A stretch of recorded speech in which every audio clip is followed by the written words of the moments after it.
Szerintetek hogyan lehetne próbálkozni? Kedvenc korosztályom 1-11 éves. Preferált nem. Lányok főképp, de a kisfiúk is izgatnak. Ha egy lakatlan szigeten élnék, a kis angyalkámmal az más lenne, de sajnos nem így van. Ha ügyes vagy, és meg tudod vele értetni azt, hogy a szex nem bűnöm, és a társadalomban van a hiba, akkor az mindent megváltozik. Olyan nevelőtárs kell, aki szintén osztja az értékrendünket. Tehát egy pedofil. Ezek a mondatok egy néhány éve lebuktatott magyar pedofil hálózat online fórumáról származnak. De mit szólnál, ha azt mondanám, hogy vannak olyanok, akik úgy gondolják, hogy az ilyen embereket nem szabad megbélyegezni? According to current research, pedophilia is an unchangeable sexual orientation, just like, for example, heterosexuality. No one chooses to be a pedophile. No one can cease being one. Vajon egy új trend előtt állunk? Valóban toleranciával kellene fellépnünk a gyermekbántalmazás ellen?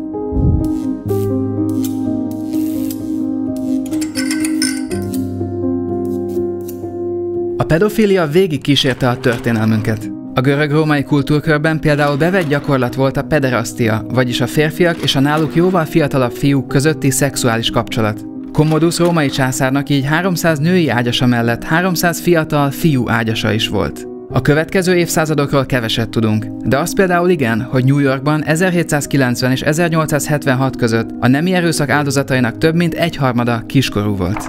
Majd jött a szexuális forradalom, amely a szexualitás minden határát megkérdőjelezte. Ezért nem csoda, hogy a sok közfelháborodást kiváltó pedofil ügy mellett a pedofília elfogadásának a gondolata is megjelent. Bah, vous savez, quand une petite fille de 5 ans et demi, commence à vous déshabiller, oula, c'est fantastique. Ez a szellemiség szervezeti formát is öltött. 1978-ban megalakult az Észak-amerikai Férfi-fiú Szeretet Szövetsége, a NAMBLA. Céljuk, hogy véget vessenek a kölcsönös megegyezésen alapuló kapcsolatokban élő férfiak és fiúk szélsőséges elnyomásának. Fellow members of NAMBLA, as you know, we continue to be discriminated against. Recently, the FBI has started to arrest men who are doing nothing more than trying to start a sexual relationship with a young boy. Már sokak szerint a szervezet már nem aktív, weboldalukat 2022. novemberében is frissítették. Hollandiában 82-ben jött létre a Vereniging Martin pedofil párti csoport, amelynek a vezetőjét korábban nemi erőszakért ítélték el. A szervezet csak 2014-ben oszlott fel. A tevékenységüket egy ideig egy politikai párt is támogatta. People say children are not old enough to see the consequences. But what are the consequences if you enjoy having sex with another person? A párt létezését kezdetben egy bírói döntés erősítette meg. Érdekesség, hogy kezdetben a NAMBLA és a Martin az ILGA, vagyis a Nemzetközi Leszbikus és Meleg Szövetség tagszervezete volt. Emiatt 1994-ben az ENSZ gazdasági és szociális tanácsa felfüggesztette az ILGA konzultatív státuszát. Ezt csak 2011-ben kapta vissza, miután mindkét csoporttal megszüntette a kapcsolatát, és minden pedofilpárti szervezettől elhatárolódott. Ugyanilyen csoport volt továbbá a Pedophile Information Exchange Angliában. The Council, now known as the human rights organisation Liberty, was closely linked to the Pedophile Information Exchange, a group which campaigned for pedophiles' rights. It's claimed it even argued to lower the age of consent to 10. De ezek mellett számos más úgynevezett pedofil érdekérvényesítő csoport is működött Európa szerte az ezredforduló előtt. Ebben az időszakban egyébként Svédországban és Dániában a gyermekpornográfia is teljesen legális volt. A nyilvános pedofil csoportok többsége mára teljesen feloszlott, mivel a 90-es évektől kezdve nemzetközi konszenzus jött létre a gyermekek védelméről. A történet azonban nem ért véget, csak kevésbé nyilvános keretek között folytatódik. My name is Miranda. I use she/her pronouns, and I'm a licensed professional counselor and sex therapist in Erie, Pennsylvania. And today I want to talk about minor attracted persons. A Minor Attracted Persons vagy MAP megnevezés kiskorúakhoz vonzódó személyt jelent. A kifejezés azért szükséges, mert And I'm doing this because the term pedophile has moved from being a diagnostic label to being a judgmental, hurtful insult that we hurl at people in order to harm them or slander them. Vagyis semlegesebb szóhasználatot javasolnak, hogy a pedofilok ne érezzék magukat megbélyegezve az érzéseik miatt. 2021. novemberében ugyanezért nagy média vízhangot váltott ki Ellen Walker, egy amerikai szociológia professzor könyve. Egy hosszú, sötét árnyék, a kiskorúakhoz vonzódó személyek és a méltóságukért folytatott küzdelem. állt a borítón. A lot of people, when they hear the term pedophile, they automatically assume that it means a sex offender. And that isn't true, and it leads to a lot of misconceptions about attractions toward minors. A MAP mozgalom fő érve az, hogy addig nincs gond a kiskorúakhoz való szexuális vonzalommal, amíg ezt nem élik meg a gyakorlatban. So most of these people don't act out on it. They don't offend. Which is great, isn't it?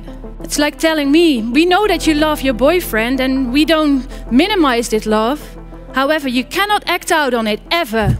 A megnevezés egyik első használója a Before You Act nevű non-profit szervezet volt, amelyet 2003-ban alapított Russell Dick és a hajdani Mike Milsheimer, aki állítólag korábban molesztálásért ült börtönben.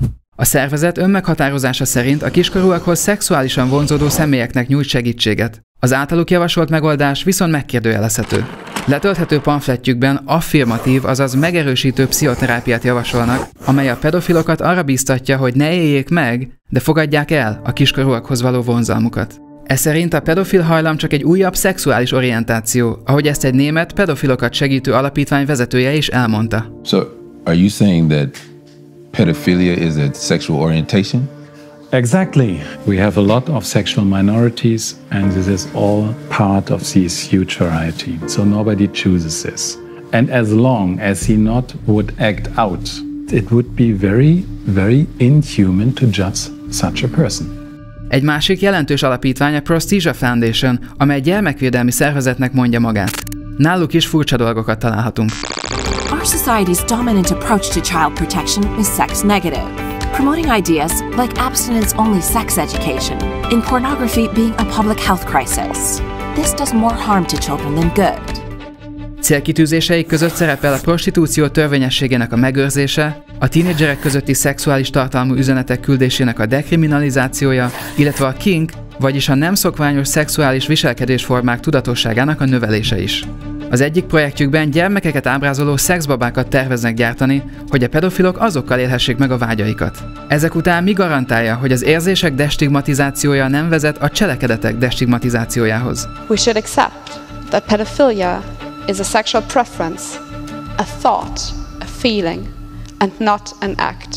Ez olyan, mintha valakinek azt mondanánk, hogy ne verje meg a feleségét, de nyugodtan fantáziáljon róla, fogadja el vágyként, és esetleg nézzen videókat arról, ahogyan mások ezt teszik. A pedofilia elfogadását persze több alkalommal tudományosan is megpróbálták megalapozni.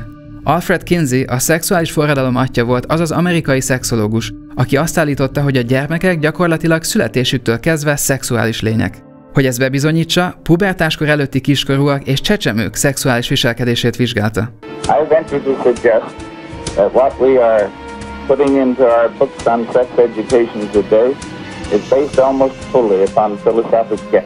Munkásságának gyakorlatilag logikus kimenetele a gyerekek szexualizálása, amely most már számtalan fronton történik.